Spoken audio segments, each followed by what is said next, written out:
¿Qué tal? Mi nombre es Hugo y en este video vamos a tener una breve introducción al lenguaje de programación Kotlin. Ya sea que quieras comenzar a desarrollar aplicaciones Android, servicios web o cualquier otro tipo de aplicación, este video te va a servir como introducción a las características principales de este poderoso lenguaje de programación. Bien, pero ¿qué es Kotlin? Kotlin es un lenguaje moderno creado por JetBrains que combina lo mejor de la programación orientada a objetos y funcional. Se lleva bastante bien con Java y está diseñado para que el código sea más limpio y menos propenso a errores. De esto te vas a dar cuenta conforme estemos desarrollando los ejercicios. Es el lenguaje oficial para desarrollar apps en Android, pero también se está usando mucho para backend y desarrollo multiplataforma. La página del proyecto es kotlinlang.org y en ella vas a encontrar toda la documentación oficial. Bien, pues vamos a comenzar y lo primero que vamos a hacer es instalarnos el entorno de desarrollo oficial de JetBrains IntelliJ IDEA. Nos vamos a la sección de descargas. Este entorno de desarrollo se encuentra disponible para Windows, Mac o Linux. Selecciona la opción que sea acorde a tu sistema operativo y vas a darte cuenta que tenemos dos sabores, dos versiones.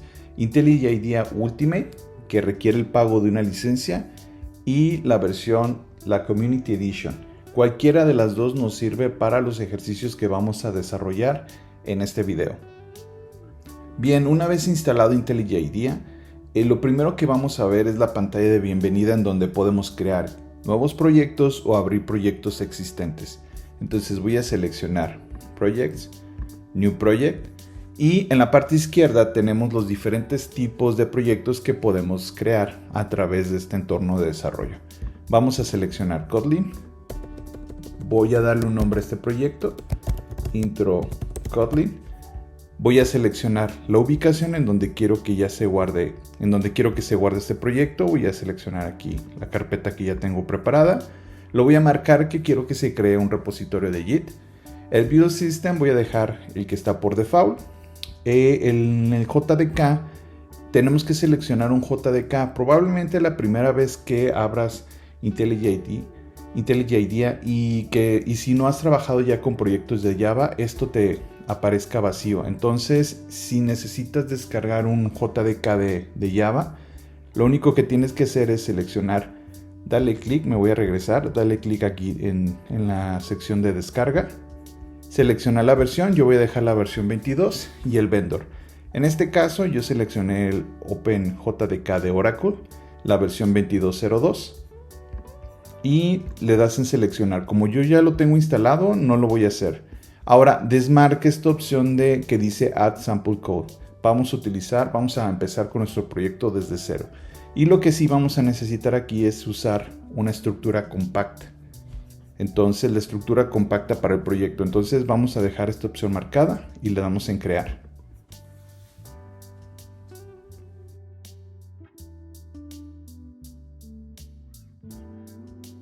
Ahora con nuestro proyecto creado vamos a desarrollar nuestra primera aplicación en Kotlin. Entonces nos dirigimos a la parte izquierda sobre la carpeta Source, damos clic derecho, nuevo, Kotlin Class File, le damos el nombre de main y seleccionamos File y Enter. Dentro de este archivo vamos a escribir el código necesario para imprimir en consola el mensaje Hello World. Entonces vamos a crear nuestro punto de entrada que es main, le damos el cuerpo a la función y escribimos println Hello World. Para ejecutar esta aplicación simplemente nos vamos a la parte superior derecha, le damos clic aquí en la opción de Run y vamos a ver que en la parte inferior de nuestro entorno de desarrollo se encuentra la salida por consola, que es la esperada, Hello World.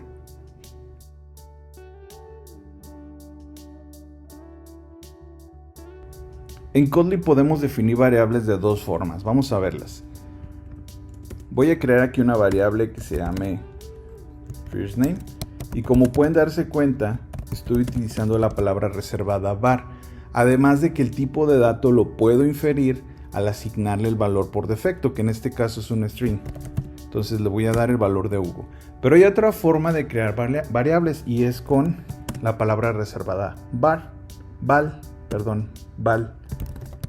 Entonces voy a crear otra variable que se llame lastName ¿Y cuál es la diferencia entre una y otra? Bueno, la diferencia está en que var es mutable y val es inmutable. ¿Qué quiere decir esto?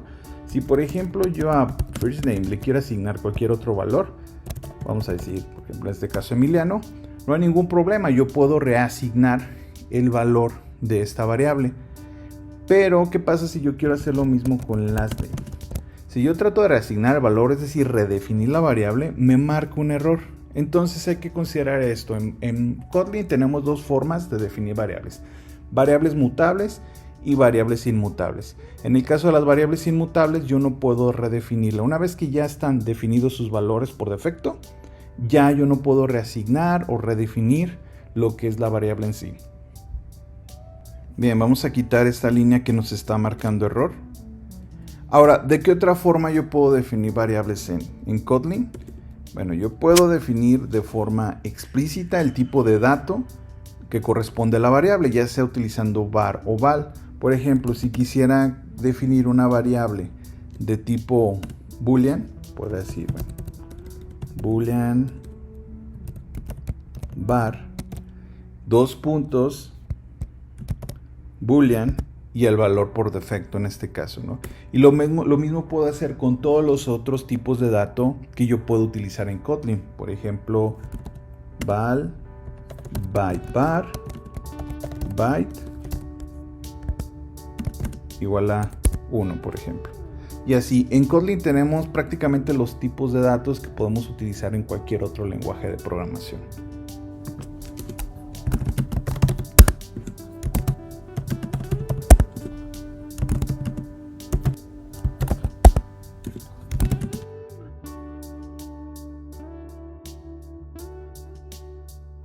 Como ya lo mencionamos, Kotlin es un lenguaje de programación multiparadigma, es decir, soporta el paradigma de la programación orientada a objetos y el funcional. Vamos a ver cómo definir clases en Kotlin. Voy a borrar esto. Para definir una clase, yo puedo hacerlo a través de la palabra reservada class y especificamos el nombre de la clase, por ejemplo, person, y colocamos el cuerpo de la clase. Para definir propiedades, una forma de hacerlo es a través de variables dentro del cuerpo de la clase. En este caso voy a definir una propiedad llamada name de tipo string, que como valor por defecto tiene un string vacío. Ahora, los constructores de las clases. Para definir el constructor de la clase, por ejemplo, voy a definir la clase humano, abro paréntesis, coloco el cuerpo de la clase y aquí como parte del constructor voy a recibir como parámetro una variable llamada name de tipo string. Entonces, con esto estoy definiendo tanto la propiedad como el parámetro que yo quiero que se pase como parte del constructor de la clase human cuando creamos instancias de este tipo de clase. Vamos a ver cómo podemos utilizar cada uno, ¿no? Por ejemplo, voy a definir una instancia de la clase persona, var person igual a person, y aquí en este caso puedo acceder a sus propiedades, que en este caso particular es la de name, ¿no? Por ejemplo, esta. Ahora voy a imprimir los valores de name, ¿sí? Nada más, y ver que al hacer esta asignación yo puedo acceder a la propiedad de name, ¿sí? Este es un ejemplo, ¿no? Ahora, ¿por qué definí aquí esto como var? Bueno, nada más es para ejemplificar la parte de que las instancias de las clases también pueden ser mutables o inmutables. En este caso, si yo quisiera definir person o redefinir person, el objeto de person lo puedo hacer sin ningún problema. Por eso es que aquí me marcaba un warning, porque en ningún fragmento del código, en ninguna parte del código estaba yo haciendo la reasignación. Si yo no quiero que esto lo pueda reasignar durante el flujo de ejecución del programa, simplemente lo cambio por val, y en este caso me va a marcar un error porque dice, oye, val es inmutable, entonces la instancia de este objeto no la puedes redefinir. Entonces lo voy a dejar así. Ahora vamos a ver el caso de la clase human. Voy a definir la val human igual a human, y aquí me pide que yo pase como parámetro del constructor el name, ¿sí? En este caso aquí tengo la propiedad name, lo cual me va a permitir que si yo imprimo esto human.name, voy a acceder a la propiedad name y voy a obtener el valor de Hugo. Voy a cambiarlo aquí para hacer una diferencia entre uno y otro. Ejecuto la aplicación y observen que de esta forma puedo acceder a la propiedad name que está definida aquí en la clase human. ¿Sí? Entonces, como pueden observar, en la creación, o en este ejemplo en específico, estamos en la clase human definiendo un valor que necesitamos recibir en el constructor y a la vez estamos definiendo una propiedad de la clase.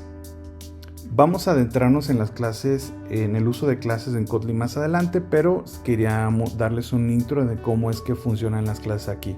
Ahora bien, en el caso de este constructor, también podríamos darle valores por defecto, de tal forma que no necesitaría o no estaría yo obligado a pasarle un valor a través del constructor. Ahora, también lo que podemos hacer es tener los parámetros nombrados. Por ejemplo, tenemos el name, voy a definir el last name. Se fijan, tengo que definir el tipo de dato y también lo voy a pasar como le voy a colocar un valor por defecto aquí a la propiedad de last name, de tal forma que tanto name como last name van a tener el valor por default de un string vacío.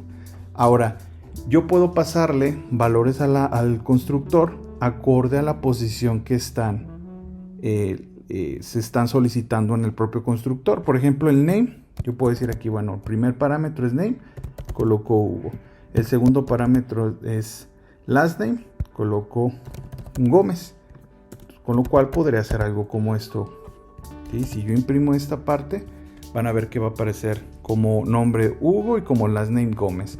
Pero yo podría hacer uso de los parámetros de forma nombrada. Por ejemplo, podría poner last name igual a Gómez y name. O bueno, vamos a dejar así el last name, por ejemplo. Y como el valor de name es un string vacío por default, pues nos va a marcar eso, nos va a mostrar eso en la consola. Y sin embargo, pudiera yo colocar algún otro valor aquí, el valor de name, no importando que esté en el mismo orden. Simplemente yo haciendo referencia al nombre del parámetro, pues es que yo puedo asignarle valor. Por ejemplo, voy a cambiarle aquí el nombre, Emiliano. Ahí está. Entonces, esto es la forma en que podemos utilizar las clases. Una forma muy sencilla, muy básica, pero quería que lo viéramos. Más adelante nos vamos a adentrar en este tema.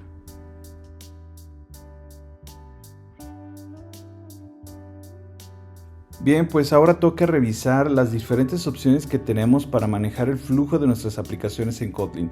Vamos a comenzar con la más sencilla, que es la del if. Voy a borrar este código. Voy a borrar este otro para colocar otro ejemplo, ¿no? Entonces voy a comenzar con un ejemplo muy sencillo. Vamos a definir esta variable val, esta variable x igual a 10, que es de tipo entero, y vamos a definir esta otra variable llamada y con el valor por default en 20. Entonces vamos a aplicar aquí las condiciones, la estructura if. Si x es mayor o igual a y, entonces yo quiero que ejecute algo. De lo contrario, quiero que ejecute alguna otra cosa. Entonces lo único que vamos a hacer para este ejemplo, vamos a poner print line y vamos a decir x es mayor o igual a y. ¿Sí? En este caso pueden ver que estoy imprimiendo o colocando el valor de x dentro de la cadena, poniendo antes de la variable el símbolo de $. Con esto lo que vamos a hacer es imprimir el valor de la variable en cuestión. En este caso es la variable y, en este otro es la variable x. Ahora, si esta condición no se cumple, vamos a imprimir en pantalla que y es mayor a x. ¿Sí? Entonces ejecutamos y vean qué pasa aquí. 20 es mayor a 10. Esto quiere decir que se ejecutó el else en este caso. Nada fuera de lo normal, nada fuera diferente en comparación a cualquier otro lenguaje de programación. Pero la particularidad en Kotlin es de que el if también se puede comportar como expresión. ¿Qué quiere decir? ¿Qué queremos decir con esto? Que cuando se cumpla la condición que se encuentra dentro del if, podemos, en vez de ejecutar una acción, podemos retornar un valor que puede ser guardado o utilizado. Puede ser guardado, por ejemplo, en una variable. En vez de estar ejecutando esto, podríamos utilizar este if como expresión para que me retorne la cadena. Vamos a hacer un ejemplo, ¿no? Vamos a ver cómo podríamos implementar esto. Voy a crear una variable llamada answer y voy a hacer la comparación. If x es mayor a y, yo quiero que en answer se guarde este valor. Y si no, quiero que me retorne esto otro, ¿no? Entonces, bueno, si x es mayor o igual a y, de tal forma que aquí voy a imprimir lo que tiene la variable answer. Ejecuto la aplicación. Las dos primeras líneas corresponden, bueno, la primera línea corresponde a este if y la segunda corresponde a lo que tenemos en esta otra implementación. Entonces, como les decía, if en Kotlin también se puede, la estructura if también la podemos utilizar como expresión. Vamos a cambiar esto un poquito nada más para ver los dos casos cuando se cumple la primera condición.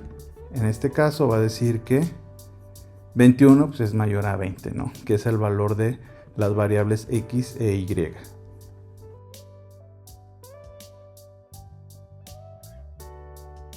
Bien, continuamos con más ejemplos. Entonces voy a borrar esto y ahora toca el turno de revisar la estructura de control when. En Kotlin no contamos con la estructura switch. En este caso utilizamos when, que es una estructura mucho más flexible. Vamos a revisarla, ¿no? Por ejemplo, vamos a suponer que tenemos esta variable y queremos realizar diferentes acciones según el valor que esta variable tenga, ¿no? Entonces, para ello vamos a utilizar la estructura when, en donde le pasamos como parámetro el valor y podemos realizar diferentes acciones según el valor de esta variable. Por ejemplo, si es 15, vamos a hacer algo muy sencillo. Vamos a imprimir print line. Algo muy simple, ¿no? Number is 15. Ahora, si es 12, hacemos algo similar. Si es el 10, hacemos algo similar. Y si no, si es cualquier otro número, decimos que el número es desconocido, ¿no? Nada más para ejemplificar esto, ¿no? Entonces, se fijan, se comporta en cierta forma como un switch. Ahora, en este caso decimos que el número es 10 porque sí cayó dentro de alguna de las condiciones. Ahora bien, lo particular, ahorita vamos a ver más detalles acerca de when, pero antes de pasar esos detalles, quiero mostrarles algo. Al igual que if, el when puede funcionar como una expresión. Eso lo hace bastante poderoso. Voy a borrar esto y voy a colocar otro ejemplo. Vamos a suponer que en base al día de la semana, queremos determinar el nombre del día de la semana, ¿no? Vamos a decir que, por ejemplo, day of week, vamos a definir el day name, que vendría siendo igual a lo que me retorne la estructura when cuando haga la comparación de los valores del valor de day of week, ¿no? Por ejemplo, si es 1, yo quiero decir que sea lunes. Si es 2, perdón. Bueno, sí, lo voy a dejar así. Quería empezar en domingo, pero pues es igual, ¿no? Para efectos del ejemplo es igual. Si es 3 es miércoles, si es 4 es jueves, si es 5 es viernes, si es 6 es sábado y si es 7 es domingo, ¿no? Entonces aquí nos está marcando un error el when. Day of week.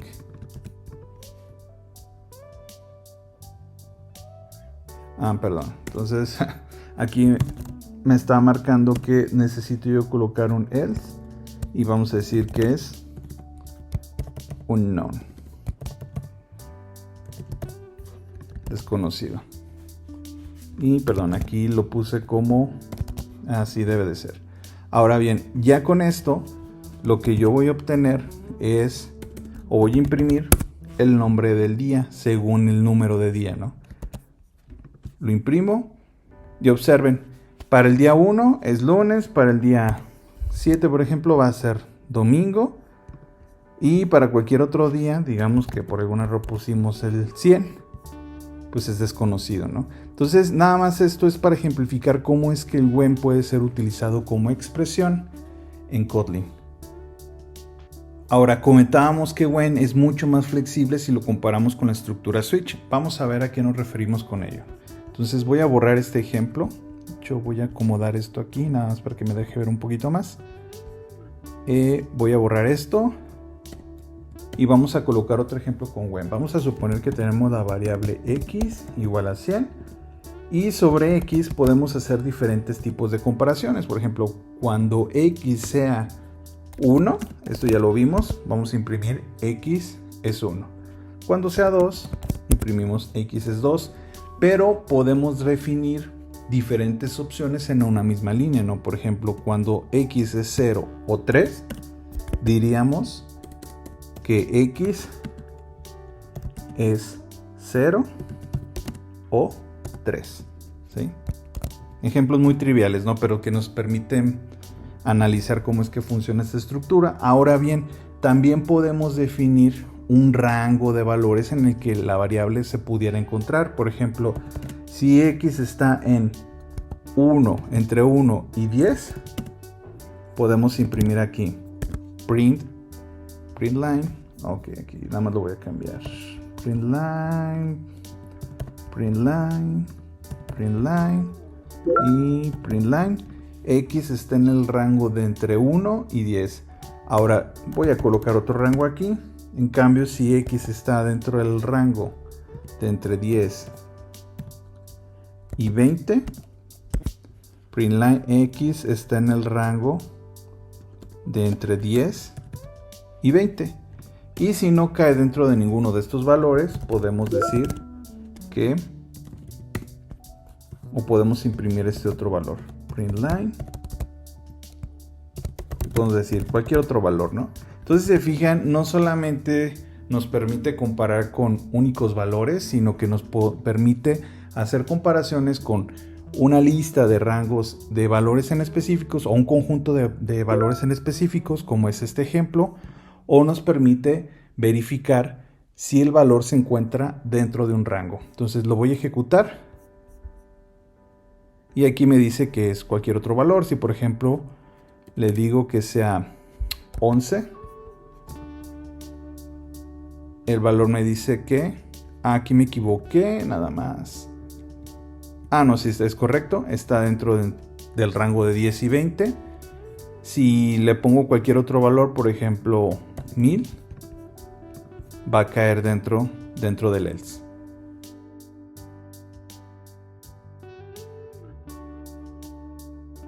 Bien, otra estructura de control que tenemos para controlar el flujo de nuestras aplicaciones es el ciclo for. Entonces vamos a ver cómo utilizarlo. Voy a borrar esto y vamos a comenzar con un ejemplo muy sencillo del uso del ciclo for.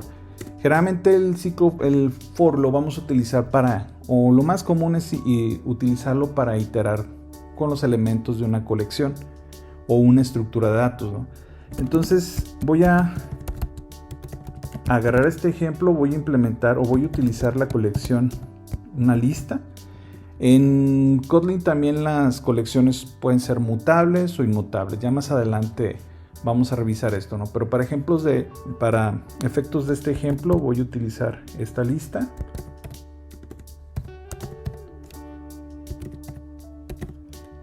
Y la forma en la que yo puedo iterar con los elementos que se encuentran en esta lista a través del ciclo for es de esta forma, ¿no? For in collection,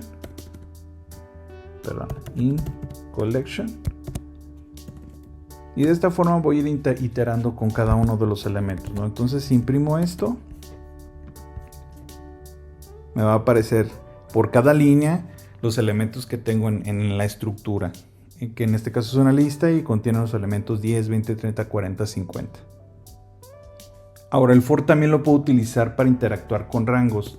Vamos a ver un ejemplo. Puedo decir, imprímeme los valores que se encuentren del rango. Bueno, por cada valor que se encuentre dentro del rango de 1, de 0 hasta el 3, yo quiero que hagas una ejecución en este ciclo, ¿no? Entonces, ¿qué es lo que va a pasar con este ejemplo? Voy a borrar esto.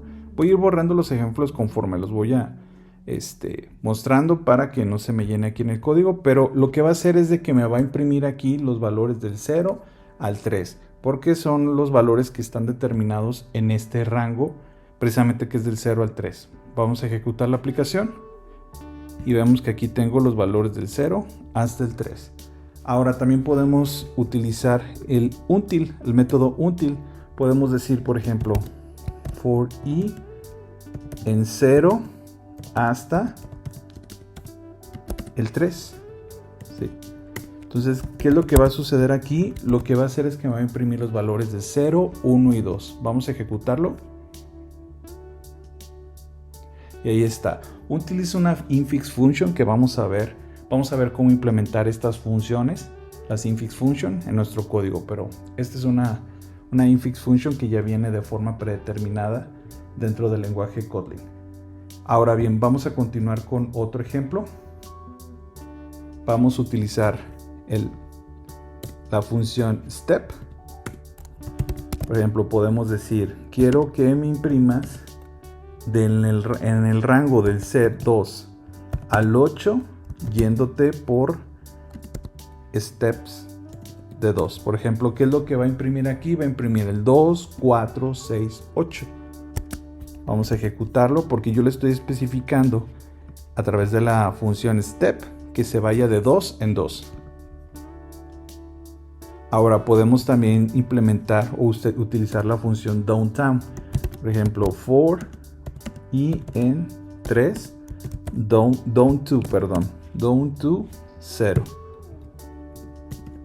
Que sería del 3, que lo que se estaría imprimiendo sería 3, 2, 1 hasta el 0. Es con down to. Aquí está. Ahora también podemos ejecutarlo utilizando caracteres dentro de un rango de caracteres. Por ejemplo, for c in, decimos, bueno, inician A hasta el rango de letra D. ¿Qué es lo que va a pasar? Aquí nos va a imprimir A, B, C, D.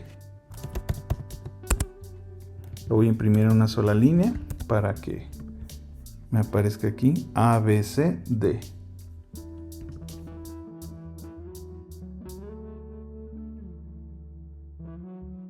Ahora toca el turno de revisar la estructura de control o los ciclos while y do while. La verdad que no tiene nada diferente con respecto a otros lenguajes de programación, pero voy a colocar un ejemplo de cada uno de ellos aquí. Vamos a decir que 0 while counter sea diferente de 100. Vamos a imprimir un mensaje, vamos a imprimir lo que vale counter y vamos a incrementar el valor de la variable. Ahora el do while, en el do while es pues básicamente lo mismo.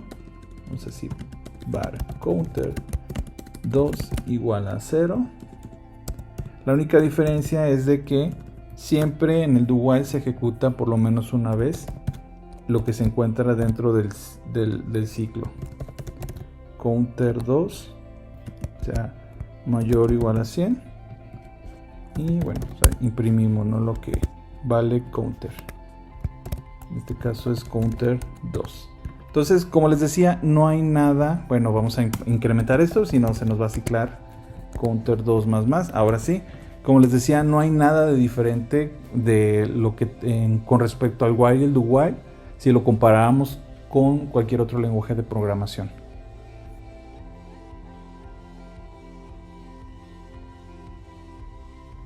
Muy bien, ahora tocó el turno de abarcar el tema de las funciones. Vamos a ver cómo definir funciones y las particularidades que estas tienen en el lenguaje de Kotlin, ¿no? Ya de alguna forma hemos visto que para definir funciones utilizamos la palabra reservada fun, colocamos el nombre de la función y su cuerpo, ¿no? Por ejemplo, en este caso va a ser una función que no recibe ningún parámetro y solamente imprime imprime en consola la frase hello world. Entonces voy a utilizar esta función. Para hacer uso de esta función en este caso solamente la mando a llamar. Entonces ejecuto el código y aquí me muestra el Hello World. Ahora, si yo quisiera definir función con parámetros, simplemente hago lo mismo. Digo, voy a definir la función sayHello de nuevo, pero en este caso voy a recibir parámetros. Voy a colocar el nombre del parámetro es name, que va a ser del tipo string, y voy a imprimir lo mismo. En este caso voy a imprimir la cadena hello con el valor que contenga la variable name. Voy a mandarlo llamar. Aquí le voy a poner mi nombre y vamos a ejecutarlo. Observen que aquí imprime la cadena hello con el nombre de la variable. Ahora, algo particular en Kotlin es de que podemos definir, y bueno, también es común en algunos otros lenguajes, pero en Kotlin podemos definir argumentos con valores o parámetros con valores por default, y también podemos hacer referencia a esos parámetros a través de sus nombres. Por ejemplo, vamos a escribir esta función que se llama greet, en donde vamos a recibir como parámetro el nombre, que en este caso le voy a poner que como valor por default sea human, y vamos a recibir también el saludo, que es de tipo string, y vamos a poner hello. ¿Qué es lo que va a suceder aquí? Bueno, vamos a imprimir también en consola, vamos a imprimir el valor de la variable greeting con el valor de la variable name. ¿Qué pasa en este caso? Bueno, hay diferentes formas para llamar esta función. Por ejemplo, puedo mandar llamar esta función sin proporcionarle ningún parámetro, y lo que va a retornar o va a imprimir va a ser hello human.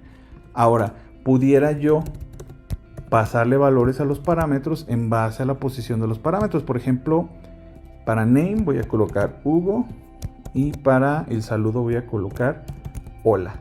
¿Sí? Si se fijan, corresponde a la posición de cada parámetro que yo tengo en la función. Entonces lo ejecuto y ahí está, hola Hugo. Bien, pero como estamos haciendo uso de valores por defecto en los parámetros, esto hace que se vuelva bastante flexible el uso de esta función. Por ejemplo, yo podría decir, ¿sabes qué? De name quiero que le deje human, pero quiero cambiarle el valor para el saludo. Entonces voy a decir greeting igual a hola. ¿Sí? ¿Qué es lo que va a suceder en este caso? Que no importa ya la posición de los parámetros, sino que yo estoy usando el nombre del parámetro para hacer referencia a él. Por lo tanto, el resultado de aquí, lo que yo voy a obtener en esta función, va a ser hola human, porque human es el valor por defecto del parámetro name. Lo ejecuto y ahí está, hola human. Bueno, hasta el momento hemos definido funciones que ejecuten algo, manden un mensaje por pantalla, pero no retornar nada. Vamos a ver cómo definir funciones que me retornen algún tipo de dato, el resultado de alguna operación, de algún proceso. Entonces voy a colocar un ejemplo muy sencillo. Voy a hacer una función que me sube dos números y me retorne como resultado, pues sí, la suma de esos dos números. Entonces voy a definir que voy a recibir el parámetro A de tipo int y el parámetro B de tipo int. Y lo que va a retornar esta función es el resultado de la operación de la suma, que va a ser un entero también. Entonces esta es la forma en la que podemos definir qué tipo de dato va a retornar esta función. Y bueno, para complementar el ejemplo voy a hacer la operación de A con B, y pues para usarlo es como siempre hemos usado las funciones, ¿no? Por ejemplo, val result, en este caso add 2,3 por ejemplo, y voy a imprimir el resultado. Y ahí lo tenemos por consola. Ahora también podemos definir funciones las cuales podemos denominar single expression function, es decir, son funciones que realizan una operación sencilla y que se pueden definir en una sola línea, sin inclusive especificar la palabra reservada return. Vamos a ver, estas funciones no tienen cuerpo en la función, básicamente es en una sola línea su definición. Entonces vamos a hacer una función que se encargue de multiplicar dos números que reciba como parámetro en la función, y simplemente aquí observen que esta función no tiene cuerpo, se define la operación en una sola línea y no tengo que especificar la palabra reservada return. Entonces, ¿qué pasa con esto? Lo que va a suceder es que si yo uso esta función, vamos a decir val result 2 es igual a multiply, vamos a multiplicar 4 por 5 y vamos a imprimir el resultado, que en este caso va a ser 20. Se va a ejecutar la operación, una operación muy sencilla. Por lo tanto, esta función la puedo definir como single expression function de esta forma, sin necesidad de colocar ni el return ni el cuerpo de la función.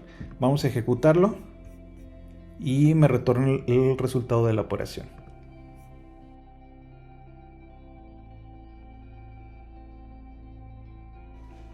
Entonces, acabamos de ver los aspectos fundamentales de las funciones en Kotlin. Ahora vamos a adentrarnos en aspectos un poquito más avanzados. En este caso vamos a hablar acerca de las extension functions. Básicamente las extension functions nos permiten añadir funcionalidad a clases que no poseemos, es decir, a clases selladas que no podemos extender por medio de la herencia o de las cuales no poseemos su código. En este caso vamos a revisar o vamos a tratar de implementar una extension function a través de este ejemplo. Como podemos ver, aquí tenemos una función la cual nos permite recibir una cadena de texto y en esa cadena de texto vamos a contener una oración, y todos los espacios adicionales, todos los espacios en blanco adicionales que se encuentren dentro de esta oración, la función los va a remover a través de una expresión regular. Veamos el ejemplo. Tenemos la variable text que contiene el texto myText, white spaces. Si se fijan, la oración tiene espacios en blanco extra.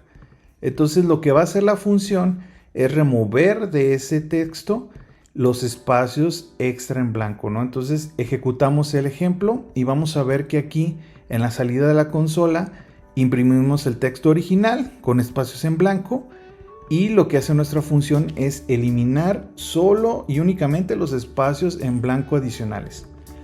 Bien, hasta aquí todo bien, ¿no? Una función cualquiera que nos hace una operación en específico. Pero ¿qué pasaría si nosotros quisiéramos extender la funcionalidad de la clase string para que este método se encontrara en todos los textos que yo tenga en mi aplicación? Vamos a suponer que es un requerimiento de negocio, que es algo muy importante, y yo quisiera tener esa funcionalidad o esa función como parte de las funciones disponibles para todas las instancias de la clase string. Es decir, por ejemplo, si yo tecleara text, que es mi string, y colocar un punto, yo quisiera que me apareciera esta función como tal, remove multiple white space, ¿sí? Para que como resultado pues me diera la cadena de texto que contendría una oración y en la que si hubieran espacios en blanco adicionales pues se pudieran remover. Es un ejemplo muy simple, pero nos permite ver la potencia de este tipo de funciones, de las extension function. ¿Y por qué lo implementaría así? Porque yo no puedo extender la clase string. La clase string en Kotlin es una clase sellada y que yo no puedo ni siquiera extender por medio de la herencia. No puedo crear otra clase que derive de la clase string para aplicar esta funcionalidad. Entonces, para ello pues vamos a hacer uso de las extension function y lo vamos a hacer de una forma muy sencilla. Voy a copiar el código de esta función. ¿Sí? Y la única diferencia, bueno, le voy a cambiar el nombre, le voy a quitar el 2. Y la diferencia va a ser de que al inicio, cuando yo defina la función, voy a hacer referencia a la clase que quiero extender, que en este caso es la clase string. Voy a colocar un punto y ya con eso ya estoy diciendo, bueno, de la clase string quiero extender o agregar este método. Ahora voy a quitar de la clase string el parámetro text, ¿sí? Porque el text va a ser la instancia del objeto más bien la instancia de la clase string que mande llamar esta función. Por lo tanto, el parámetro text ya no lo voy a tener aquí, pero voy a hacer referencia a la instancia de la clase string a través del método, a través de la palabra reservada this. ¿Sí? Y con eso se va a referir a que si, por ejemplo, yo pongo text.remove multiple white spaces, fíjense que el this va a hacer referencia a este mismo texto. De tal forma que si yo ejecuto esto aquí, hago la referencia a la instancia del string text y pongo remove multiple white spaces, lo que me va a retornar es el mismo resultado de lo que yo estoy ejecutando, pero por medio de la función. Vamos a ejecutar este ejemplo y observen, tengo lo mismo, pero ahora la diferencia es de que esta función, al implementarse como extension function, ya en todas mis strings, en todos los strings que yo defina en esta aplicación, van a tener acceso a este método.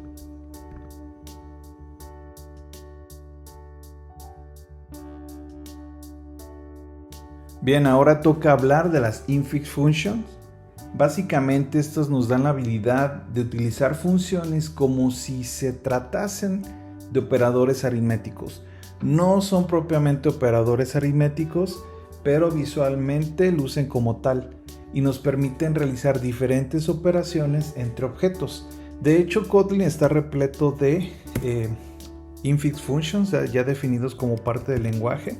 Vamos a ver algunos de los ejemplos de cosas ya implementadas dentro del lenguaje para posteriormente pasar a crear nuestras propias infix functions.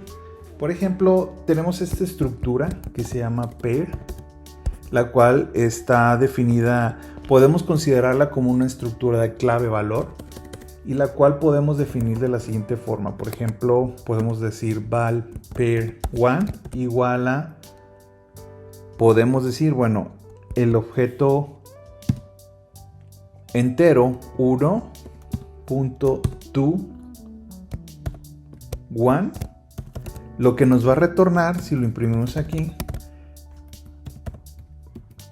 y ejecutamos esto, lo que nos va a retornar es una estructura de tipo par que va a contener la clave 1 con el valor 1. Va a generar una relación entre la clave 1 y el valor 1. De hecho, esta estructura se utiliza también dentro de los mapas. Entonces, si definiera yo algún otro par de clave valor, podría decir 2 to 2. Fíjense que esta es una función y de hecho me está marcando aquí un warning, porque yo pudiera reemplazar esto por pair3 igual a 3 espacio to 3. Fíjense que aquí no me marca el warning. Esta es una infix function. Es una función disponible en este caso para los valores de tipo entero, la function to, que me permite relacionar la clave o el número entero a un valor y que me retorna una estructura de tipo par. ¿Sí? Vamos a ver otro ejemplo. En los for vimos que podíamos ejecutar un ciclo hasta un valor determinado. Por ejemplo, for i en 1.until 10. ¿Sí? Y esto es completamente válido. Los números enteros en este caso pueden acceder a la función until, que permite ir retornando un valor dentro de un rango. Más bien esto lo que hace es retornar un rango de valores que empiezan desde 1 hasta lo que definí aquí como parámetro en la función, pero esto lo puedo cambiar para que visualmente luzca mucho mejor, y para ello pues puedo hacer uso de o aprovechar de que esta es una infix function, de tal forma que puedo quitar eso que tenía ahí, la referencia con el punto, y puedo decir for i en 1 hasta 10. Entonces aquí me está marcando un warning porque pues prácticamente no lo estoy usando. Y ahora sí, ya con esto ustedes se pueden dar cuenta que si ejecuto la función voy a tener desde el 1 hasta el 9, ¿sí? Porque esto me limita a que el número 10 no se ejecute. Entonces ya nos damos cuenta de qué van las infix function. De hecho, conforme avancen ustedes en el lenguaje de programación Kotlin, se van a dar cuenta que Kotlin está repleto de infix function.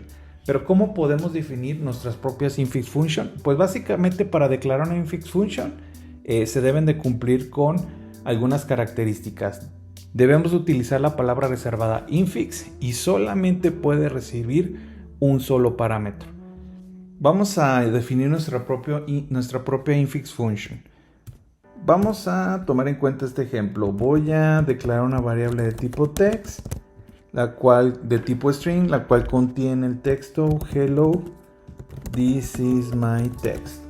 ¿Sí? Y voy a suponer que en el lenguaje no exista algo que me permita remover un texto de una cadena de texto, pero lo quiero hacer como si se tratase de una operación, entre comillas, vamos a decirlo, aritmética. Por ejemplo, que yo pueda hacer algo como result es igual a my text remove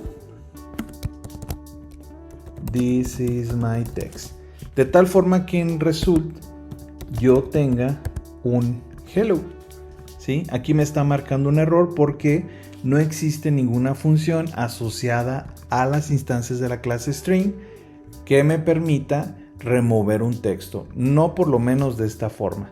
Entonces vamos a definir esta infix function, la voy a llamar remove, va a estar asociada a la clase string y va a recibir como parámetro este texto del cual vamos a quitar de mi cadena original. Entonces vamos a definir aquí arriba la función. Sabemos que para definir una infix function la tengo que nombrar primero como infix, después declararla como function, la clase a la cual le voy a añadir esa infix function, que es la clase string, y el nombre de la función. Ahora tengo que especificar el nombre del parámetro que voy a recibir. Acuérdense que nada más puede recibir un solo parámetro, el tipo de dato que va a retornar y pues dentro de la operación. De hecho ya existe una función que me permite hacer algo similar, que es el replace, pero pues para efectos del ejemplo vamos a continuar suponiendo como si no existiera y solamente lo voy a utilizar aquí internamente, ¿no? Ahora, ¿cómo vamos a hacer referencia dentro de este método a la instancia de la clase string, que en este caso sería myText, en este ejemplo en específico? Simplemente voy a utilizar la palabra reservada this y bueno, ya voy a aprovechar. Aquí podré hacer cualquier otra operación con la instancia de la clase string. En este caso, pues voy a aprovechar que ya tengo una función que se llama replace, en donde recibo el texto que tengo como parámetro de la función y lo voy a sustituir por una cadena vacía, ¿no? Entonces, de esta forma he creado una infix function que me permite realizar operaciones sobre los objetos de tipo string y que pueden, en este caso, procesar el texto que recibo como parámetro para realizar alguna otra operación, ¿no? Entonces aquí ya aparece como si tuviera una operación, vamos a decirlo así entre comillas, aritmética, y puedo realizar esta operación sobre la instancia de la clase string. Entonces, si ejecuto esto, observen que de la cadena de texto ya me removió el texto que yo lo definí aquí en la operación del infix function. Por ejemplo, voy a decir que remueva únicamente el texto text y va a decir hello, this is my, y hasta ahí se queda, ¿no? O si por ejemplo quiero realizar una operación sobre esta cadena en la cual remueva el texto hello, pues va a suceder lo mismo, ¿no? Quita la clase, el texto hello.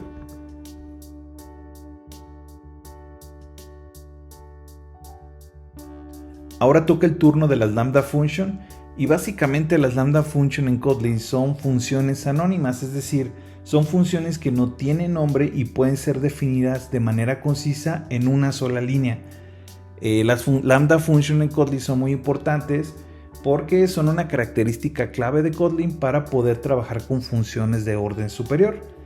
Esto nos permite pasar funciones como argumentos a otras funciones o devolverlas como resultado. Vamos a ver un ejemplo muy sencillo.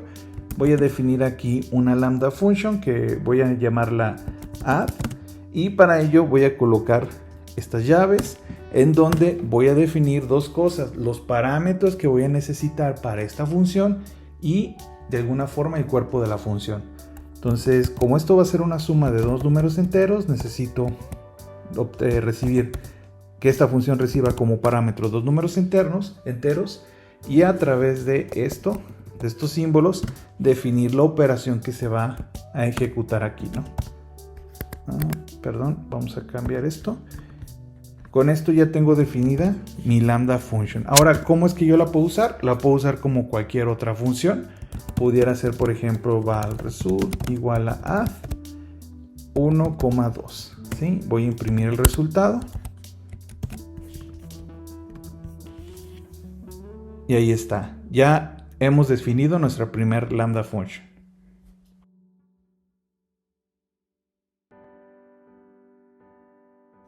Y ahora toca abordar un tema muy importante, son las funciones de orden superior. Te vas a dar cuenta que conforme comiences a desarrollar aplicaciones móviles en Android, servicios web o cualquier otro tipo de aplicación con Kotlin, el uso de funciones de orden superior está muy extendido.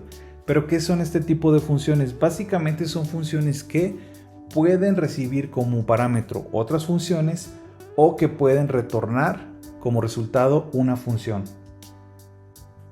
Vamos a hacer un ejemplo práctico, muy sencillo, pero práctico, que nos va a permitir entender cómo es que funcionan este tipo de funciones, las funciones de orden superior. Voy a definir esta función llamada operate on two numbers, que va a recibir como parámetro un número entero, como otro parámetro otro número entero, y va a recibir como parámetro una función con la cual vamos a procesar estos dos números. Entonces esa función la vamos a nombrar aquí como parte de los parámetros operation. Tenemos que definir la firma de esa función. Entonces esta función va a recibir también dos números enteros y va a retornar un número entero, ¿no? Y nuestra función principal, que es la que estamos definiendo aquí, va a retornar también como resultado un número entero. Entonces, revisando, tenemos el nombre de la función, operation to numbers, los dos parámetros, y como tercer parámetro estamos recibiendo otra función que es sobre la cual vamos a realizar la operación de estos dos números. Nosotros ahorita no conocemos qué es lo que hace esa otra función, simplemente sabemos que la vamos a utilizar aquí. Entonces, para simplificar el ejemplo, voy a retornar tal cual lo que la función operation haga. Yo no sé qué hace ahorita, no lo sé y nunca lo voy a saber dentro del ámbito de esta función. Solamente sé que esta función operation on two numbers sabe que va a utilizar esta otra función que estoy pasando como parámetro. Ahora, ¿cómo es que podemos utilizar esto y cómo es que podemos aprovechar, por ejemplo, las lambda functions en este caso? Vamos a decir que, por ejemplo, voy a definir esta función, esta lambda function que se llama add, es la misma que vimos en el ejemplo anterior, donde voy a realizar la suma, ¿sí?, de estos dos números. Bien, ahora esta función yo la puedo pasar como parámetro a la función operate. Perdón, lo escribí mal, debe ser operate on two numbers. Ahí está, ya está definida correctamente. Entonces voy a pasar esta función como parámetro de esta función que definí al principio. Entonces voy a decir var result igual a operate on two numbers. El primer parámetro es un número entero, el segundo parámetro es un número entero, y como tercer parámetro voy a proporcionar la función add y voy a imprimir el resultado de esto. Ahí está. Entonces yo aquí en este punto sé que la operación que se va a realizar y que estoy pasando como parámetro a esta función, pues va a ser una suma, ¿no? Entonces aquí está la operación. Esta es una forma de hacerlo a través de las lambda function. Vamos a ver otra forma de hacerlo. Supongamos que aquí yo tengo una función que se llama multiply y que recibe como parámetro también dos números enteros y retorna un número entero, pero en este caso vamos a hacerla más simple. Vamos a aprovechar que tenemos la single expression function. Entonces en este caso el multiply lo voy a definir así tal cual, como en una single expression function, y voy a realizar aquí la operación de multiplicación. Si yo quiero hacer referencia a esta función, que la definí de esta forma. Voy a poner aquí val result 2 es igual a operate on two numbers, pero en este caso, para hacer referencia a esta función, voy a pasarla como parámetro de esta forma, dos puntos, multiply y listo. De esta forma, si yo imprimo el valor de result 2, déjenme lo cambio aquí para que me lo muestre en una segunda línea, pues se va a mostrar la multiplicación de 5 por 10. ¿Sí? Esta es una forma de utilizar las funciones de orden superior. Ahora vamos a hacer otro ejemplo en donde nosotros utilicemos también utilicemos una lambda function, pero con una sintaxis un poquito diferente, y esto es lo que comúnmente van a estar viendo en Kotlin.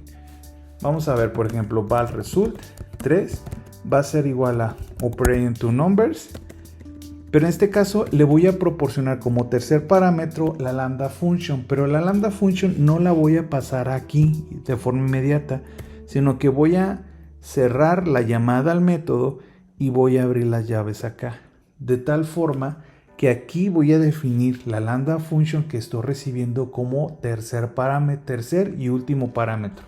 Entonces, para cumplir con esto, de hecho lo voy a poner en sola línea, voy a decir x, y, que son los dos parámetros que estoy pasando, y aquí realizo la operación. El primer ejemplo es equivalente al tercero, pero en este caso la lambda function la estoy definiendo de una forma diferente. Entonces, si yo imprimo esto, me va a dar el mismo resultado que la multiplicación en este caso, ¿no? Ahí está el 50. Ahora vamos a hacer un último ejemplo en donde vamos a definir una función de orden superior en donde reciba una función que solamente recibe un parámetro. Vamos a verlo. Por ejemplo, voy a definir una función que se llame makeMultiplier.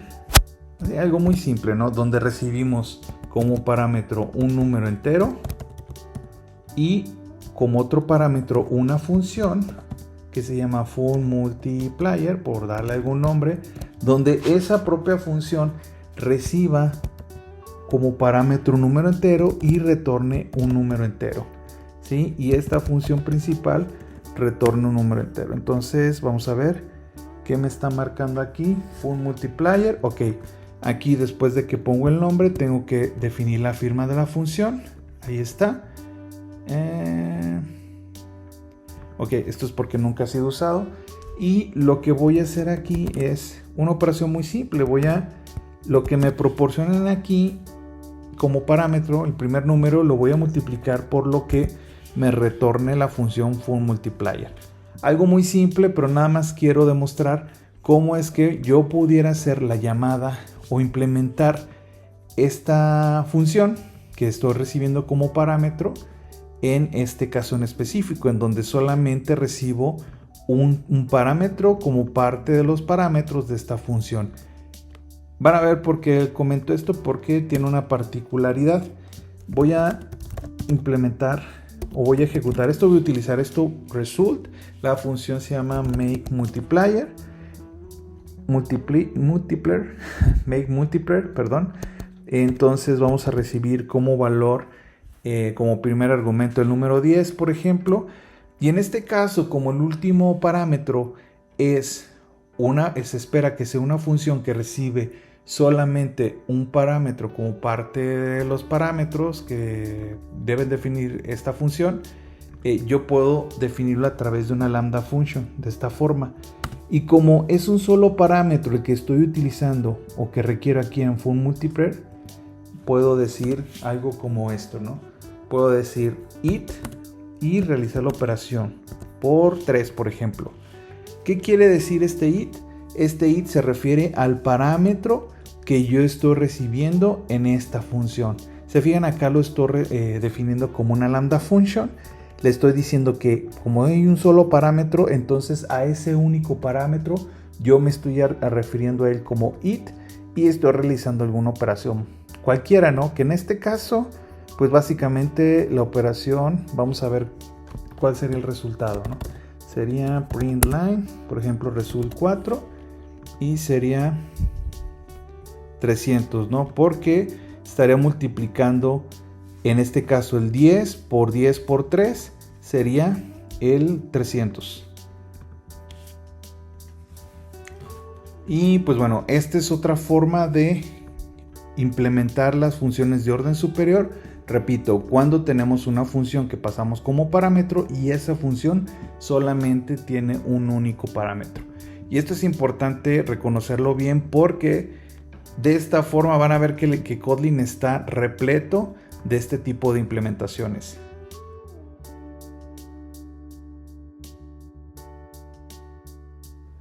Bien, ahora toca el turno de revisar las colecciones en Kotlin. No vamos a ahondar demasiado en el tema, vamos a ver las colecciones de una forma muy superficial, pero vas a darte cuenta que en Kotlin existen diferentes tipos de colecciones que nos permiten agrupar y manipular los datos. Además de que vamos a hacer la diferenciación entre colecciones mutables e inmutables. Entonces vámonos con el primer ejemplo de colección que vamos a ver, que son las listas.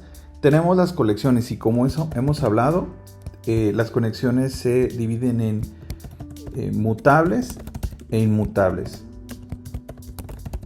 ¿Sí? En este caso vamos a revisar primero las listas. En las listas podemos definirlas de esta forma. Val list es igual a list of.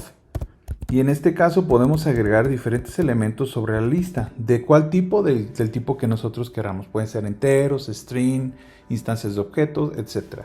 Entonces, para recorrer los elementos que se encuentran en esta lista, ya hemos visto que lo podemos hacer a través del ciclo for.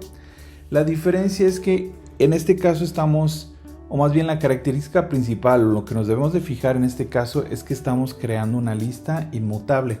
¿Esto qué quiere decir? Que si después de su definición yo trato de agregar más elementos, no puedo hacerlo. No existe el método con el cual yo pueda agregar más elementos a esta lista. Voy a ejecutarlo. Y así tengo mi salida por consola, ¿no? Ahora también los elementos aquí se pueden repetir. Esto hace la diferencia con otro tipo de colecciones. Ahora, las listas mutables. A diferencia de las listas inmutables, después de que yo defina la lista, puedo agregar o remover más elementos. Por ejemplo, voy a definir una lista que se llame lista 2, que va a ser del tipo mutable list of, y aquí voy a definir estos elementos, ¿no? Ahora, vamos a suponer que después de que yo lo definí, quisiera agregar más elementos. Por ejemplo, list2.add. Quiero agregar elemento 3. Estaba haciendo referencia a la lista, por eso es que a la primera lista que definí, por eso es que no me dejaba acceder al método add. Y así tenemos diferentes métodos aquí que nos permiten manipular estas listas. Igual podemos iterar con ellas como lo hicimos con la lista inmutable. Ahora, para este tipo de colecciones tenemos diferentes propiedades. Por ejemplo, vamos a imprimir de la lista 2. Vamos a obtener un elemento que esté en la posición 1, por ejemplo. Vamos a acceder a otro elemento que se encuentre en otra posición, pero esta vez a través a través del índice. También podemos acceder al tamaño de la lista. E inclusive podemos utilizar algunas lambda functions para filtrar valores. Por ejemplo, en la lista 2 podemos decir, bueno, fíltrame o retórname todos aquellos valores. Yo le proporciono a la lambda en donde hago la comparación del valor, donde coloco la condición para poder filtrar a todos aquellos elementos que se encuentren en esa lista. Por ejemplo, esta lambda function solamente va a recibir un parámetro que corresponde a cada uno de los elementos que tengo en la lista. Entonces vamos a filtrar todos aquellos elementos que sean mayor a 2, por ejemplo. En este caso, para la lista 2 solamente me mostraría los elementos mayores a 2, que serían 3, 4 y 5. De hecho, tengo el 3 y el 5 repetidos aquí. Entonces vamos a ver cuál sería el resultado de esto. Lo voy a imprimir.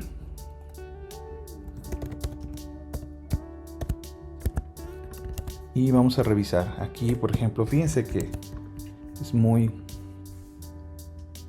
compilador me muestra qué es lo que yo puedo ir mejorando. Bien, entonces observen, de la lista 2 solamente me está filtrando todos aquellos elementos mayores a 5. A 2, perdón. En este caso, por ejemplo, podría filtrar todos aquellos elementos mayores a 3, con lo cual, si yo cambio la implementación, solamente me mostrarían los elementos 4, 5 y 5. Sí, entonces, le acabamos de echar un pequeño vistazo a las listas. Ahora revisemos la colección set. La diferencia entre los set y la lista es que los elementos en un set no se pueden repetir. Son un conjunto de elementos únicos, un grupo de elementos únicos, son grupos de elementos únicos. Entonces, para definir las listas también tenemos esta diferenciación. Podemos definir listas inmutables, set inmutables y set mutables. Vamos a ver un ejemplo. Definamos este set de companies, podríamos decir set of, y en este caso en vez de números voy a utilizar strings. Puedo decir Microsoft, Apple, Intel. Ahora vamos a ver, agregar Microsoft de nuevo, ejecutamos esto y vamos a imprimir las compañías.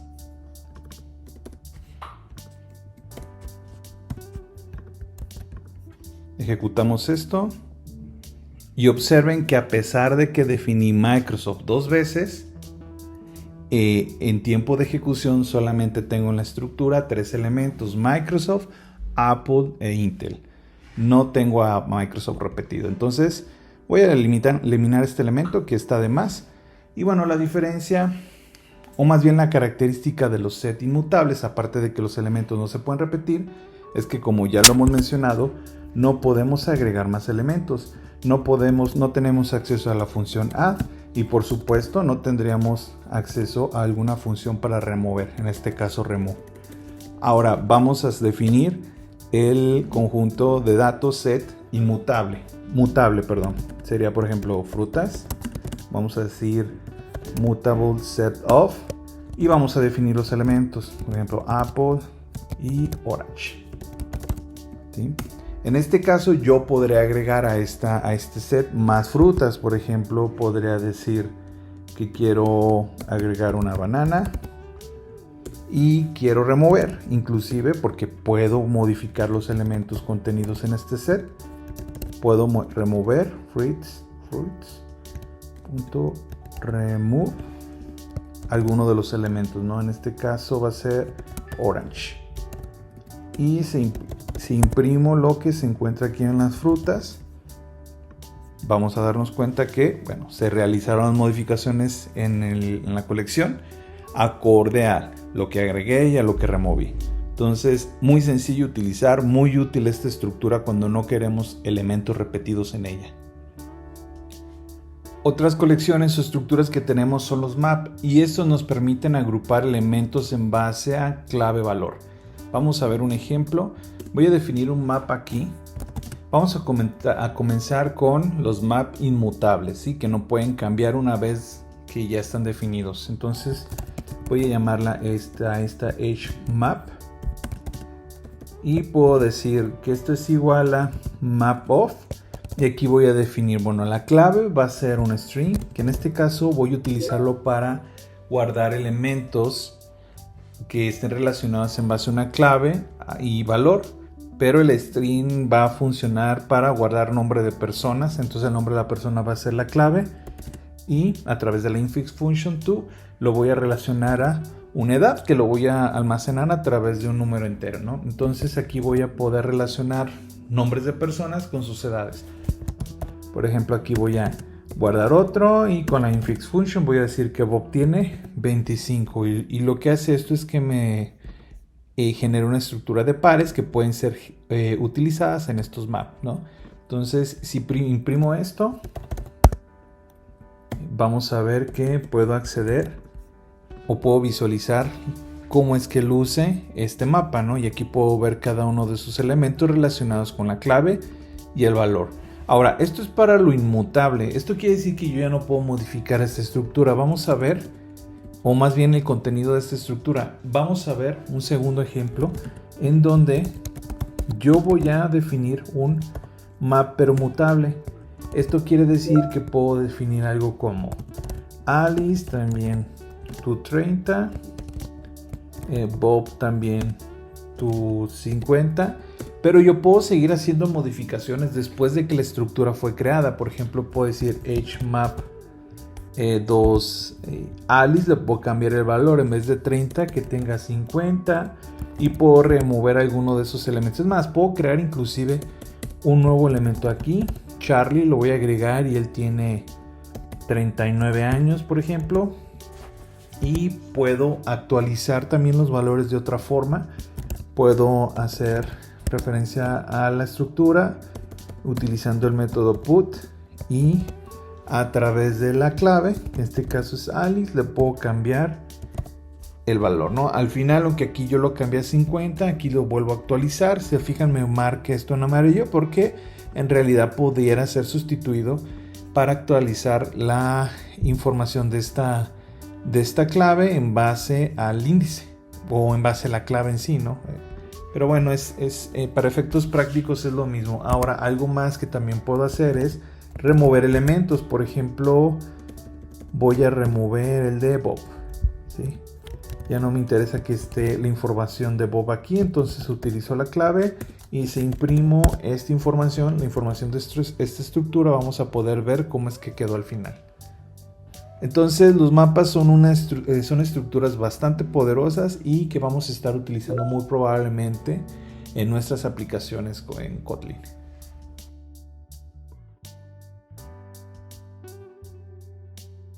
Ahora toca hablar acerca de las interfaces. Cuando hablamos de interfaces nos referimos a un concepto muy importante de la programación orientada a objetos que nos permite desarrollar aplicaciones testeables y desacopladas. Básicamente las interfaces son contratos que definen un conjunto de funciones y propiedades que una clase debe implementar y a diferencia de las clases abstractas de las cuales vamos a hablar en un momento más, las interfaces no pueden contener un estado. Vamos a ver un ejemplo práctico de cómo utilizar las interfaces. Entonces para ello voy a crear una clase aquí llamada robot, class robot, con la cual vamos a usar para manipular información. O bueno, eso va a ser lo que vamos a simular en este ejemplo. Entonces voy a definir una clase con dos propiedades, first name y last name. Bien, ahora vamos a suponer que necesitamos diferentes mecanismos para administrar las instancias de la clase robot, pero todos esos mecanismos deben de cumplir un contrato, es decir, deben implementar el mismo número de funciones, el mismo número de métodos para procesar, en este caso serían los mismos métodos o funciones para procesar las instancias de los objetos de la clase robot. Entonces para ello vamos a definir un contrato aquí, es decir, vamos a crear una interfaz. A esta interfaz lo vamos a llevar robot manager y este es el contrato que nos va a decir cuáles son las funciones que cualquier clase que implemente esta interfaz debe cumplir. En el caso de estas funciones vamos a definir dos funciones, una con comportamiento y otra sin comportamiento, solamente la firma. En el caso de la función sin comportamiento y que solamente tiene la definición de su firma, vamos a hacerlo de esta forma, vamos a poner setRobot, en la cual recibe como parámetros el nombre, el first name y como segundo parámetro el last name, ¿sí? Que también es de tipo string. En este caso la función no tiene ningún comportamiento, solamente tenemos la firma de la función. Ahora vamos a definir otra función que en este caso sí va a tener un comportamiento. Voy a llamarla también setRobot. Y en este caso voy a definir que como parámetro me pasen una instancia de la clase robot. Voy a poner la definición o lo que... Bueno, vamos a hacerlo de esta forma, nada más para que quede más claro. Aunque en esencia es lo mismo, lo iba a poner en una sola línea, pero en esencia es lo mismo, ¿no? Lo que va a retornar esto es, o más bien lo que voy a colocar aquí es una definición completa de este método, es decir, si tiene un comportamiento, pero lo único que voy a hacer es llamar por igual a la instancia, a la función que acabo de definir acá arriba, ¿no? Que si bien no tiene un comportamiento, pues bueno, en esta otra en la que sí estoy definiendo algo, definiendo lo que esta función tiene que hacer, pues solamente estamos haciendo la llamada a esta otra donde solamente tenemos la firma, ¿no? Entonces tenemos el robot, el setRobot, le pasamos el first name y el last name de lo que tiene o lo que viene en la instancia que estamos recibiendo como parámetro. Entonces fíjense, aquí como decíamos hay dos cosas. Esta función no está definida, solamente existe la firma. Esto quiere decir que cualquier clase que implemente esta interfaz debe definir a esta otra función. Es más, voy a cambiarle el nombre, setRobot Instance, le voy a llamar así a esta otra para hacer una diferenciación entre una y otra. Si bien la diferencia se da por la firma de la función, es decir, los parámetros que cada una recibe, para hacer el ejemplo más claro, le voy a cambiar el nombre. Ahora, aquí no existe la definición de esta función, simplemente tenemos la firma, pero aquí en este otro sí tenemos un comportamiento o estamos definiendo la función ya de manera predeterminada, lo cual hace que cualquier clase que implemente esta interfaz pueda o no sobreescribir este comportamiento. Vamos a ver cómo es que funciona esto. Ya tenemos nuestro contrato, aquí definimos esta firma, aquí definimos esta función, es una función completita como tal, en donde podríamos utilizar ese mismo comportamiento o no en nuestras clases que implementen esta interfaz. Entonces voy a, por ejemplo, a crear una clase llamada MyRobotManager que implemente la interfaz Robot Manager. Fíjense que aquí me marca un error. ¿Por qué? Porque necesito definir precisamente lo que es estas funciones, ¿no? En este caso necesito definir el método setRobot. Entonces, para definir ese método o definir el comportamiento, lo hago de esta forma: override function setRobot, defino el método y ya con esto, simplemente con esto, ya estoy cumpliendo con lo que la interfaz necesita. ¿Por qué no me está obligando a definir a definir este otro método? Porque desde la interfaz ya existe una definición del comportamiento de este método setRobot Instance, ¿sí? Entonces lo que puedo hacer aquí, por ejemplo, es que voy a simplemente imprimir lo que me estén pasando por los parámetros, ¿no? Con esto voy a hacer una prueba o voy a crear una instancia para probar mi clase MyRobotManager. Entonces voy a definirlo aquí, val manager igual a MyRobotManager, ¿sí? Voy a crear una instancia de la clase robot. Aquí está robot, el primer nombre y el segundo nombre, y en el manager voy a llamar al método setRobot, ¿no? Que sería setRobot, en donde yo necesito pasarle el first name y el last name, ¿no? Por ejemplo, Hugo Gómez. Ahí está, ¿no? Vamos a analizar esto. Entonces, en este caso, en el setRobot lo estoy sobreescribiendo, o más bien estoy creando la definición completa, el cómo es que debe de ejecutarse esta clase, o qué es lo que debe de hacer. Entonces, si yo ejecuto esto, vamos a ver que me va a aparecer esto, first name y last name. ¿Qué pasa si en vez de mandar llamar este método, yo mando llamar el método que definí desde la función que se llama setRobotInstance? Voy a poner setRobotInstance, que recibe como parámetro una instancia de la clase robot. Vamos a ver, por defecto esta de setRobotInstance manda llamar a esta de setRobot, y como aquí en la definición de la clase hice el override, es decir, hice la definición ya completa de la clase, que solamente estaba definida en base a su firma o referenciada en base a su firma aquí en la interfaz, como aquí ya lo hice, pues simplemente va a imprimir también lo que tenemos en first name y last name. Entonces lo voy a ejecutar y ya está. Mando llamar la de setRobotInstant. La de setRobotInstant desde la interfaz dice manda a llamar la de setRobot, y como en la clase donde estoy implementando la interfaz Robot Manager, tengo esta salida por consola, entonces esto es lo que recibo. Pero vamos a suponer que yo no quiero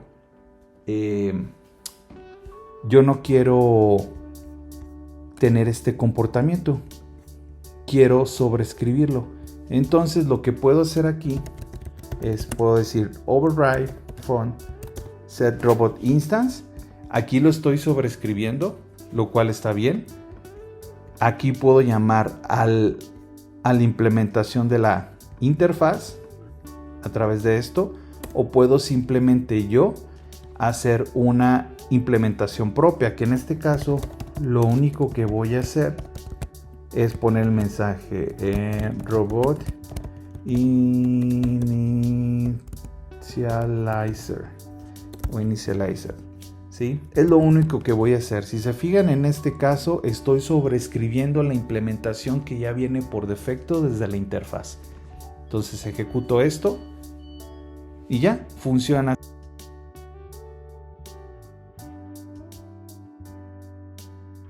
Bien, ahora toca hablar un poquito más acerca de las clases, y para ver algunas particularidades que vamos a discutir en esta parte del video acerca de las clases, vamos a hacerlo a través de un ejemplo. Voy a definir esta clase llamada NotABaseClass. Esta clase va a contener una función llamada funTest que va a retornar un entero y ya. Una clase muy sencilla, sin mucho chiste, pero de la cual queremos heredar, queremos extender. Entonces voy a definir la clase myClass, que extiende de la clase NotABaseClass. No olviden mandar llamar el constructor de la clase base. Y fíjense el mensaje que me marca aquí. Dice que esta clase es de tipo final. Esto quiere decir que en Kotlin las clases por defecto y por diseño están marcadas como final, como por default. Entonces, si yo quiero definir o extender más bien una clase o heredar de una clase, la clase padre debe de tener o debe de estar marcada con la palabra reservada open. Vamos a hacer otro ejemplo. Esta la voy a dejar aquí, nada más para efectos del ejemplo que estoy haciendo, y voy a declarar otra clase. Esta clase la voy a llamar baseClass y tiene como función una función llamada doSomething. Y aquí simplemente vamos a imprimir baseClass doSomething, ¿sí? Para saber que estamos llamando a esta clase, o más bien que estamos haciendo referencia a esta clase base y a la función doSomething. Ahora, yo quiero heredar o extender esta clase. Voy a definir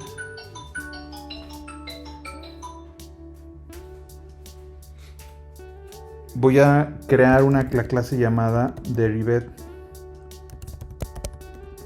así tal cual, que extiende de la clase baseClass.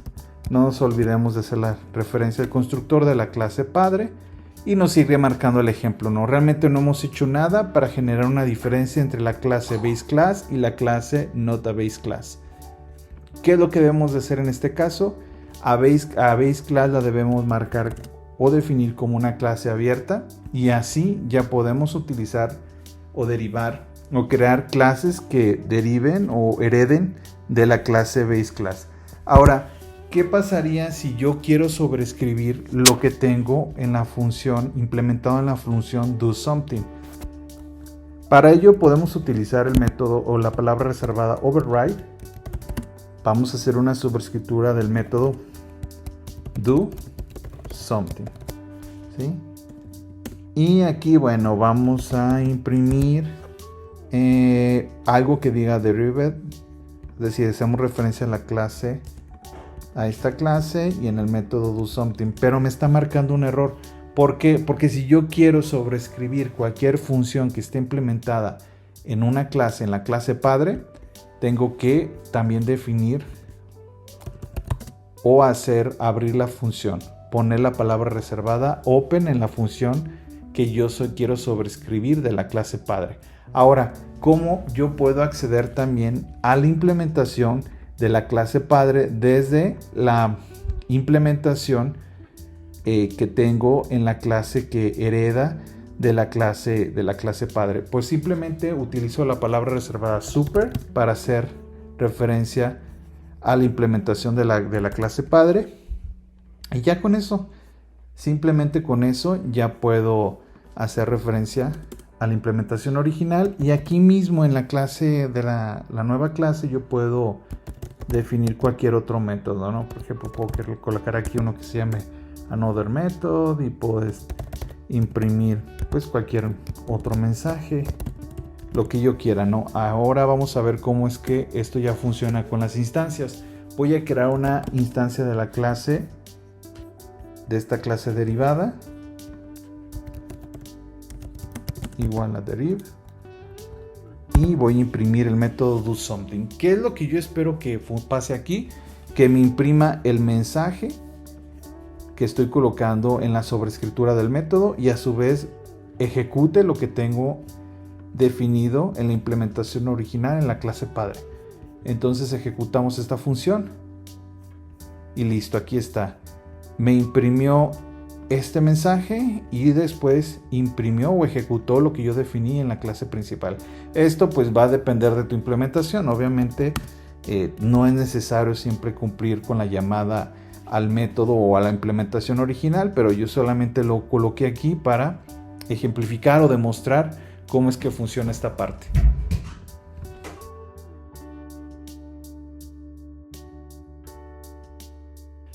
Ya estamos a punto de terminar esta introducción al lenguaje Kotlin. La verdad ha sido más de una hora revisando cada una de las características más sobresalientes del lenguaje Kotlin. Seguramente hay algunas más que se me estén pasando, pero bueno, la idea es de que te sigas familiarizando con este lenguaje, que vayas checando más ejemplos, que cheques la documentación, que busques algunos otros videos en YouTube.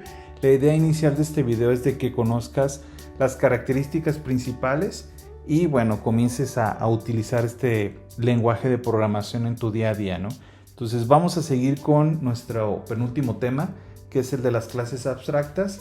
Y básicamente una clase abstracta es como un modelo o plantilla que no se puede instanciar directamente, pero que sí se utiliza para que otras clases le hereden y completen la funcionalidad. Es como si tuviéramos una receta de cocina que ya está hecha, ya sabemos cómo, que tiene unos pasos definidos, pero que te deja espacio para que tú le vayas añadiendo tu toque personal, si lo quieres ver de esa forma, ¿no? Es decir, ya tenemos comportamientos definidos, ya hay un manejo de las acciones ya definidas y que todas aquellas clases que hagan uso o hereden de esta clase abstracta van a tener, pero que nos da espacio para extender su funcionalidad acorde a nuestras necesidades. Entonces voy a hacer un pequeño ejemplo. Vamos a definir aquí una clase abstracta. La voy a utilizar la palabra reservada abstract class my abstract class para que quede claro, ¿verdad? Y aquí voy a definir tres propiedades. Voy a decir var first name, var last name de tipo string y var address. Un ejemplo muy sencillo, ¿no? Se fijan a diferencia de las interfaces, y esto fue algo que mencionamos en el caso de las clases abstractas, sí podemos manejar un estado a nivel de clase. Ahora voy a definir otra función que se llama openFun getMyAddress. ¿Por qué le estoy poniendo getMyAddress y no getAddress? Porque luego crea esto un error. Si yo pongo getAddress, me ha sucedido que genera un error, como una colisión entre lo que internamente Kotlin genera para ser compatible con Java y la definición que tengo aquí. Como que internamente para la propiedad address genera los getters y los setters. Entonces si lo pongo get address, me ha sucedido que me puede dar un error. Entonces para evitar eso le voy a poner get my address. Aquí el nombre de la función y la implementación no es tan relevante porque al final de cuentas es solo un ejemplo, ¿no? Entonces, perdón, aquí no lo voy a poner open. Le voy a poner abstract from get address y que va a retornar un tipo string, ¿no? Y en este otro caso voy a definir, fíjense aquí en esta función que es abstracta no estoy definiendo nada. Es una función abstracta que después voy a requerir que sí tenga una implementación, pero a su vez yo puedo definir funciones que ya tengan una implementación. Por ejemplo, voy a decir que tengo la función getFullName que me va a retornar la concatenación del first y el last name. Si se fijan, aquí ya existe un comportamiento ya definido. Si yo trato de, por ejemplo, crear una instancia de la clase, voy a poner instance, o bueno, sí, instance, es irrelevante, igual a my abstract class. Fíjense que esto me está marcando un error. ¿Por qué?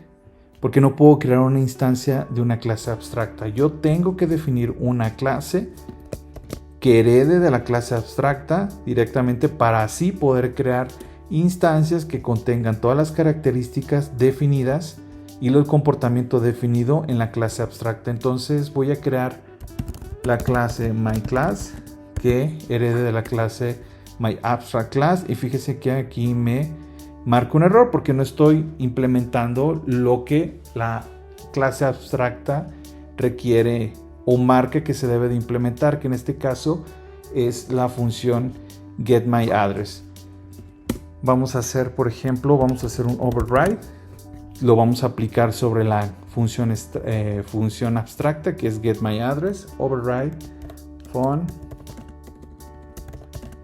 getMyAddress que retorna una cadena de tipo string. Aquí le voy a dar cuerpo y lo que voy a retornar es un string que diga address y voy a acceder a la propiedad address como tal, ¿sí?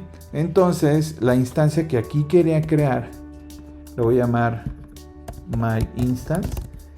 Aquí la voy a generar directamente de la clase myClass, ¿sí? ¿Qué pasa con esto? Que si yo hago myInstance.getMyAddress me va a retornar o va a ejecutar lo que aquí yo ya implementé. GetMyAddress. Oh, sí, pues es un retorno. Entonces estaba esperando, como casi todos los ejemplos he puesto un printline. Entonces estaba esperando que me retornara un printline, pero no. En este caso estamos retornando estaba esperando que ejecutara un printline, pero aquí no lo ejecutamos, sino que estamos retornando una cadena y bueno, esa cadena lo vamos a imprimir aquí. Aquí está address. Fíjense que address, pues nada más imprime esto porque a la instancia no le especifique ningún valor en la propiedad address, ¿no? Entonces le voy a poner cualquier valor y ahí está, ¿sí? Ahora, aquí yo ya tengo predefinida la función getFullName. Entonces, si yo imprimo, aquí lo voy a hacer directamente, printline, voy a acceder a la instancia myInstance.getFullName, la ejecuto. MyInstance getFullName, ok, no me imprime nada, por acá lo está imprimiendo vacío, pero es porque la instancia no le he dado valor a las propiedades first name ni a la propiedad last name, ¿no? Vamos a imprimir esto. Ahí está. Ya estoy ejecutando la implementación que viene desde la clase abstracta.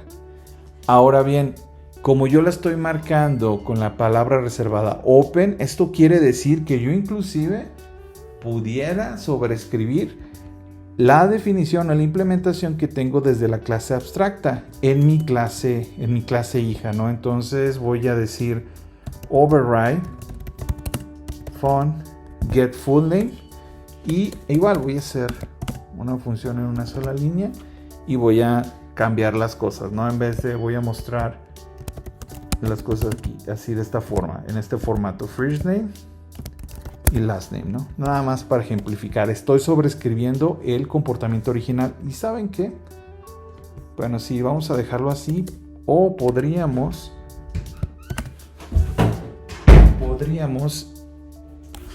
hacer referencia a la clase padre. Por ejemplo, super get full name. Y vamos a ver, vamos a probar este experimento. Ok, aquí ya está la llamada a la función. Ejecuto. Y observen qué es lo que me está haciendo. First name Hugo, last name Gómez. Y aparte me está concatenando la llamada a la función padre. La función que estoy sobreescribiendo, ¿no? Esto sería equivalente. Bueno, déjenme ver si al acomodar el código aquí me lo acomoda de una forma mejor para verlo en sola línea. No me lo acomodó, pero bueno, se entiende aquí lo que estamos haciendo. Estoy sobreescribiendo lo que viene en el método original, en la implementación original, y a su vez estoy llamando a la implementación original. Entonces, si se fijan, es un formato muy flexible. Las clases abstractas nos permiten definir métodos ya o comportamientos ya predefinidos para aquellas clases que implementen o hereden de las clases abstractas que nosotros definamos. Esto nos permite compartir comportamiento, compartir código y forzar ciertas implementaciones a lo largo del desarrollo de nuestras aplicaciones.